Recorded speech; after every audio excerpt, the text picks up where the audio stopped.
Jumpa lagi para sahabatku terkasih dimanapun berada. Semoga kita semua dalam keadaan baik dan sehat.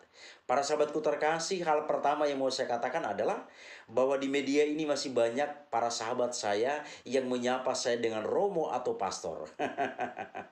Saya adalah seorang awam mantan frater, maka pendidikan saya adalah filsafat dan teologi. Itu hal yang pertama. Hal kedua, saya masih mengajak kita untuk melihat beberapa pendeta error yang berasal dari wilayah timur Indonesia. Mereka ini harus diberi pelajaran. Karena apa? Selama ini gereja Katolik diam menghadapi mereka ketika para pendeta itu menjelekkan gereja, menuduh gereja yang macam-macam. Gereja selama ini tetap tenang menghadapi mereka. Tapi kali ini saya harus katakan sesuatu supaya pola pikir mereka itu terbuka untuk memahami sesuatu yang lebih luas lagi. Para sahabatku terkasih, di sini saya mengajak kita untuk melihat bagaimana proses pendidikan menjadi imam atau pastor dalam gereja Katolik. Proses pendidikan menjadi imam atau pastor tidak main-main. Maka dengan itu nanti kita bisa menarik kesimpulan dengan melihat realitas yang ada bahwa para imam, para pemimpin dalam gereja Katolik itu bukan sembarangan orang. Lihat, mereka tidak pernah sembarangan berbicara, apalagi mengajarkan orang, mengajak orang untuk membenci atau memusuhi orang lain. Sementara kita lihat beberapa pendeta error dari wilayah timur Indonesia ini, mereka muncul dan menjelekkan gereja Katolik, demikian juga Paus. Maka dapat kita membuat kesimpulan di sini berarti pendidikan menjadi seorang pendeta itu tidak ada apa-apanya dibandingkan dengan pendidikan menjadi seorang imam atau pastor dalam gereja Katolik. Para sahabatku terkasih, seandainya menjadi imam dalam gereja Katolik yang biasa dikenal dengan panggilan pastor, romo, pater ataupun padre, cukup dengan pergi ke Roma, maka tidak perlu menghabiskan waktu sebanyak atau selama 9 sampai dengan 12 tahun. Tapi ternyata tidak semudah itu kalau menjadi pastor dalam gereja Katolik. Pastor bukanlah gelar yang disematkan karena keturunan atau karena sudah pergi berziarah ke Roma. Menjadi pastor adalah sebuah panggilan ilahi. Sadari itu saudara pendeta. Menjadi pastor dalam gereja Katolik itu adalah sebuah panggilan ilahi. Beda dengan Anda. Anda menjadi pendeta dalam gereja Anda itu bukan sebuah panggilan ilahi, tetapi panggilan uang. Karena apa? Anda akan hidup dari perpuluhan dari umat atau jemaat Anda. Untuk menjadi seorang pastor diperlukan waktu yang panjang.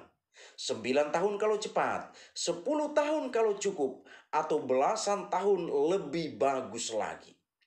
Bahkan setelah menjadi pastor pun masih harus belajar lagi. Karena menjadi pastor bukan soal waktu atau jabatan, melainkan sekali lagi soal panggilan dan pelayanan. Dan panggilan itu bukan berasal dari gereja atau dari umat, atau karena punya banyak uang. Tetapi proses akan menunjukkan bahwa panggilan itu benar-benar berasal dari Tuhan. Ini saudara pendeta, ikuti ulasan ini biar Anda paham. Kalau panggilan itu dari Tuhan, Tuhan mau pastor mewartakan kabar gembira, bukan warta duka. Warta cinta kasih, bukan kebencian seperti yang Anda lakukan. Warta persatuan dan bukan perpecahan. Warta kedamaian dan bukan perang. Anda sudah mewartakan warta perpecahan karena Anda menimbulkan kebencian bagi orang lain. Lama memang menjadi pastor. Justru malah kalau bisa lebih lama lagi agar lebih matang. Lamanya waktu persiapan menjadi pastor dimaksudkan agar seorang pastor memiliki pengetahuan yang luas dan bukan kerdil atau picik seperti Anda. Pemahaman yang menyeluruh dan bukan setengah-setengah atau idiot seperti Anda. kepribadian yang matang, bukan suam-suam kuku atau asal nyerocos seperti Anda. Memiliki tutur kata kedamaian sebagai seorang pemuka agama, bukan sebagai seorang provokator seperti yang sudah Anda lakukan. Karena menjadi imam berarti menjadi pelayan. Imam bukan menjadi lahan untuk mencari popularitas atau kekayaan, melainkan panggilan untuk melayani sesama tanpa memasang tarif pelayanan. Kalau Anda kan sudah jelas punya jemaat di sana, Anda harus pelihara mereka dengan baik, harus menjaga mereka dengan baik, karena Anda hidup dari jemaat Anda. Tapi apa yang Anda lakukan belakangan ini sangat-sangat disayangkan. Anda sering menamakan diri sebagai seorang gembala. Tapi gembala apaan saya pun tidak mengerti. Kalau di dalam kitab suci, Yesus menamakan diri sebagai seorang gembala karena dia mengantarkan domba-domba menuju padang rumput yang hijau. Sementara Anda hanya menyebut diri sebagai gembala, tapi gembala itu dalam konteks apa? Saya tidak paham. Imam menjadi pembawa damai dan harapan dan bukan mengajak orang untuk rusuh atau membuat demo di sana dan di sini. Para sahabatku terkasih, kita lihat prosesnya di sini.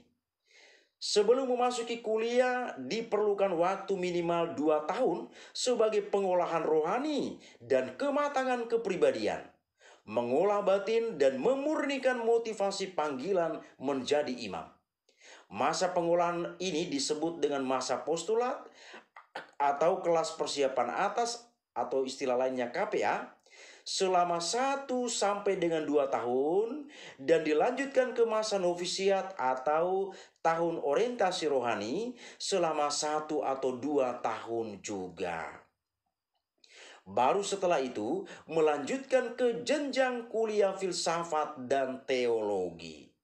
Kuliah filsafat dan teologi ditempuh selama 4 tahun. Dilanjutkan dengan tahun orientasi pastoral atau praktik di lapangan selama 1 sampai 2 tahun. Lalu kembali melanjutkan studi program imamat atau program S2. Setelah melanjutkan program imamat, barulah ditabiskan menjadi diakon, dan masa diakon ini dijalankan selama 6 bulan sampai dengan 1 tahun. Akhirnya baru ditabiskan menjadi seorang pastor dalam gereja Katolik. Para sahabatku terkasih dan para pendeta error ini, biar Anda tahu, Anda sadar bahwa kalau Anda menjadi pendeta kan Anda langsung kuliah teologi. Dan teologi Anda itu teologi yang mana saya pun tidak mengerti. Karena yang Anda hasilkan itu berbanding terbalik.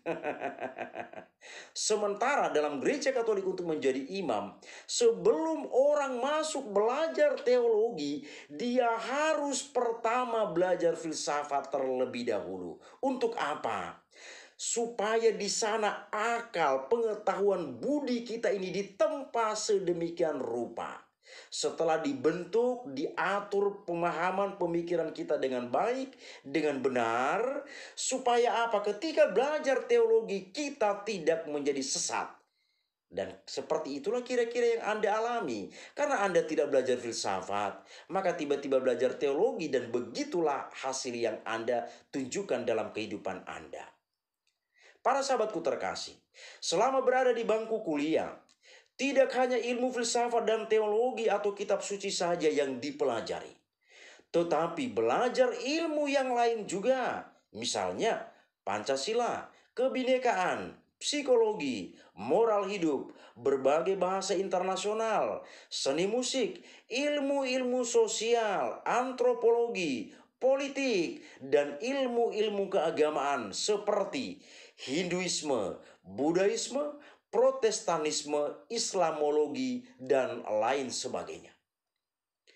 Tidak hanya belajar di ruang kuliah, tetapi juga mengadakan praktek dan penelitian di lapangan. Berdialog dengan orang beragama lain, hidup bersama dengan orang miskin, live in, praktek di rumah sakit, dan di perusahaan-perusahaan sebagai buruh, mengunjungi keluarga-keluarga, baik yang seagama maupun yang tidak seagama. Di kampus, calon pastor terlibat dalam organisasi kampus, olahraga, dan kesenian antar fakultas dan perguruan tinggi, diskusi, debat, dan lain sebagainya. Dan sistem pembinaan dan pendidikan di seminari tidak hanya mengarahkan orang untuk menjadi pastor, tetapi juga menanamkan nilai-nilai kemanusiaan yang universal. Disinilah bedanya para pastor dan pendeta. Para pastor kita lihat pola pikirnya itu begitu luar biasa, sangat dewasa, tidak asal bicara. Lalu kita perhatikan dalam pengajaran terhadap umat, para imam ini, pemimpin-pemimpin ini selalu mengajarkan hal yang baik kepada umatnya. Tidak pernah mengajarkan umatnya untuk membenci orang lain seperti yang Anda lakukan itu. Tidak pernah menjelekkan agama lain seperti yang Anda lakukan. Para sahabatku terkasih, seminari tidak pernah tertutup untuk berkunjung. Kegiatan-kegiatan di seminari juga melibatkan pihak luar. Bahkan orang yang beragama lain yang ingin berkontribusi. Misalnya, memberi seminar, mengajari hal-hal praktis, dan lain sebagainya. Mereka dibekali ilmu pengetahuan dan keahlian yang banyak agar memahami realitas secara utuh dan menjadi pembawa damai, tidak menjadi imam yang radikal. Anda pendeta ini sudah menjadi pendeta yang radikal, yang gagal paham. Anda sudah menjadi orang yang gagal paham, yang hanya berbicara karena mau mencari keuntungan material, dan itulah yang Anda lakukan. Mereka dibekali berbagai ilmu dalam kurun waktu yang lama, agar di hadapan umat mereka tidak mengajari umat untuk membenci orang lain, karena orang lain adalah sesama manusia. Jadi saya heran dengan Anda yang sebagai pendeta itu, ketika Anda mulai menjelekkan gereja Katolik, mulai menjelekkan paus, apakah Anda tidak menyadari diri bahwa yang Anda jelekkan itu adalah juga sebagai sesama Anda? Spiritualitas apa yang Anda bawa ini? Para sahabatku terkasih, kita sepatutnya saling mencintai. Ilmu kitab suci, filsafat, dan teologi yang dipelajari dilengkapi dengan ilmu-ilmu yang lain agar pemikiran, pemahaman, analisa, dan pengajaran itu menjadi seimbang, menyeluruh, membumi, dan membawa dampak bagi bonum comune atau kebaikan bersama. Inilah kira-kira proses di dalam ketika seseorang sedang menjalani proses menjadi seorang imam, seorang pemimpin di dalam gereja Katolik. Kiranya ulasan ini menyadarkan Anda pendeta-pendeta yang error yang berasal dari wilayah timur Indonesia ini, supaya Anda itu sadar bahwa rupanya para pemimpin di dalam gereja Katolik ini selama ini diam-diam saja, adem-adem saja, bukan karena takut terhadap Anda. Bukan karena takut terhadap Anda. Anda itu di hadapan gereja Katolik tidak ada apa-apanya. Anda itu begitu kecil, sangat kecil. Dalam konten sebelumnya juga sudah saya katakan, Anda itu di hadapan gereja Katolik tidak ada apa-apanya.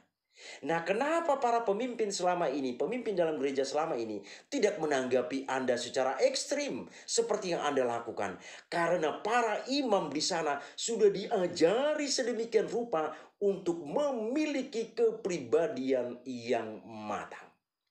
Demikianlah para sahabatku terkasih ulasan ini, dan kiranya para pendeta error itu bisa menyadari ini. Semoga ini bermanfaat bagi kita. Terima kasih, Tuhan memberkati.